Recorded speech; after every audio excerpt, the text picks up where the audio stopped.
MIM के बिहार प्रदेश अध्यक्ष अख्तरुल ईमान साहब का किन किन विधानसभा में है खास नजर। चंद दिनों के दरमियान में एक और ऐलान होने वाला है। वो ये है कि ये मुल्क किधर जाएगा और आप अपने मुल्क के बारे में क्या सोचते हैं। वो ये है कि पार्लियामेंट के इलेक्शन का ऐलान होने जा रहा है। मेरे भाइयों, ये मुल्क बादशाहों का मुल्क नहीं है। ये मुल्क जमहूर है। ये मुल्क लोकतंत्र का मुल्क है। लोकतंत्र में और राजतंत्र में बुनियादी फर्क होता है। पहले लोग एक जुमला बोलते थे और अब भी बोलते हैं, जैसन राजा वैसन प्रजा। बोलते हैं ना आप लोग।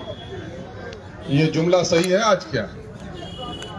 ये जुमला कल तक सही था जब राजा का बेटा ही राजा बनता था, क्योंकि मलका के आगोश में जो जिनकी पैदाइश होती थी, रानी के कोख में जो जन्म लेता था वही राजा बनता था। मलका के आगोश में जो जन्म लेता था वही बादशाह बनता था। जमहूरियत में अब बादशाह कोई बादशाह के घर में जन्म नहीं लेता। जनता जिसे वोट देती है वो बादशाह बनता है। जनता जिससे नाराज होती है उसे तख्त से उतार देता है। तो इसका मतलब क्या हुआ कि जैसन प्रजा वैसन राजा। कौन बदलेगा कि नहीं? जैसन प्रजा वैसन राजा। हम जैसे होंगे वैसे ही। अगर हम इस बाजार में दूध खरीदने वाले होंगे तो दूध की दुकान लगेगी। आज दूध छोड़ के अगर शराब खरीदने लगेंगे तो शराब की दुकान लगेगी। ग्राहक जैसा होगा ताजिर भी वैसा ही आएगा बाजार में।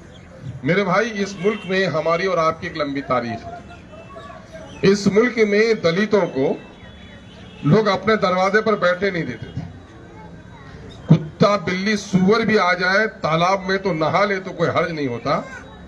लेकिन डॉक्टर भीमराव अंबेडकर, एक दलित का बेटा, जब तालाब में नहाया तो उसकी चमड़ी फाड़ दी लोगों ने मारकर। इस मुल्क में सूअरों के देखने से इरादे मनहूस नहीं होते, लेकिन दलितों को अगर कोई देख लिया तो उसका इरादा मनहूस हो जाता था।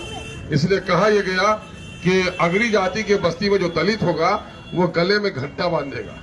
घंटा तो हम बैल के गले में बांधते हैं ना, इंसान के गले में। कहा कि इसलिए घंटा बांधोगे कि जब तुम निकलोगे तो ताकि हम नजरें फेर लें, तुमको नहीं देखें, वरना मेरा इरादा खराब हो जाएगा। यही तारीख है इस मुल्क की। इस मुल्क में इंसान ने इंसानों को इतना गुलाम बना रखा था। इस मुल्क के दबे कुचले इंसानों को अगर किसी ने इज्जत दिया तो हमारे बुजुर्गों ने दिया, हमारे सूफियों ने दिया, हमारे ताजिरों ने दिया, और उनको गले लगाया और कहा, मेरे भाई, जन्म से कोई बड़ा और छोटा नहीं होता है, आदमी कर्म से बड़ा और छोटा होता है। खुदा की कसम तुम मुझे नहीं पहचानते, मैं तुम्हारा भाई हूँ, तुम मेरे भाई हो। इसलिए कि हम सिर्फ एक ईश्वर को मानने वाले नहीं हैं, बल्कि एक ही आदम को मानने वाले हैं। उसी आदम और हव्वा की औलाद तुम हो, और मुझसे गले लग जाओ। दलितों को अगर किसी ने इज्जत दिया, एससी एसटी को आज रिजर्वेशन मिल रहा है, वो तकरीब इंसानियत का पैगाम, इंसानों की इज्जत का एक पैगाम अगर किसी ने दिया तो मुसलमानों ने दिया। फिर इस मुल्क में बादशाहत आई तो टुकड़े टुकड़े में बटा हुआ था। कहीं राजे, कहीं रजवाड़े, कहीं पत्नीदार, कहीं नवाब। और इस बड़े भारत को अगर किसी ने विशाल भारत बनाया, महाभारत अगर किसी ने बनाया, तो वो किसी और के ने नहीं बल्कि हजरत औरंगजेब रहमतुल्लाह अलैह ने बनाया। फिर ये मुल्क गुलाम हो गया तो इस मुल्क की गुलामी की जंजीरों को तोड़ने और अंग्रेजों से पंजा लौटाने आबादी है उसकी उतनी हिस्सेदारी होनी चाहिए। हम लोग इस वक्त बड़ी बेखबरी में जी रहे हैं और बड़ी लाइल्मी में जी रहे हैं, और हमारा क्या सामान लुट गया है हमको खबर भी नहीं है। एक बड़े शायर थे, बुजुर्ग शायर अल्लामा इकबाल ने कहा, वाए नाकामी अफसोस, वाए नाकामी मताए कारवां जाता रहा, और कारवां के दिल से एहसास से जिया जाता रहा। किसी के आदमी के चौराहे पर बेइज्जत और जलील अच्छे लोगों ने कर दिया, लेकिन उस आदमी को अपने बेइज्जती की परवाह नहीं हो, यह सबसे बड़ी बेइज्जती है ना। कि शरीफ आदमी को भी वक्त के नबियों को लोगों ने जलील किया, शरीफ आदमी को लोगों ने जलील किया, लेकिन अगर उस आदमी को अपने जिल्लत और रुसवाई का गम नहीं है तो मैं समझता हूं कि इससे बड़ा बदनसीब कोई और नहीं हो सकता। लोकसभा चुनाव की तैयारी इस वक्त एमआईएम की जोर पर है।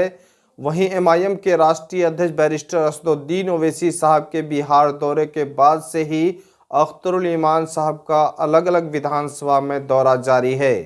लगातार नुक्कड़ सभा कर रहे हैं और एमआईएम को लेकर लगातार लोगों को गोलबंद कर रहे हैं। वहीं एमआईएम को बड़ी कामयाबी मिली है। लोकसभा चुनाव से पहले कांग्रेस और आरजेडी के कई लीडर एमआईएम में शामिल हो चुके हैं। अख्तरुल ईमान साहब के लिए बहुत आसान इस बार किशनगंज लोकसभा जीतना है और अख्तरुल ईमान साहब चाह भी रहे हैं कि इस बार एमआईएम की झोली में किशनगंज लोकसभा सीट आए।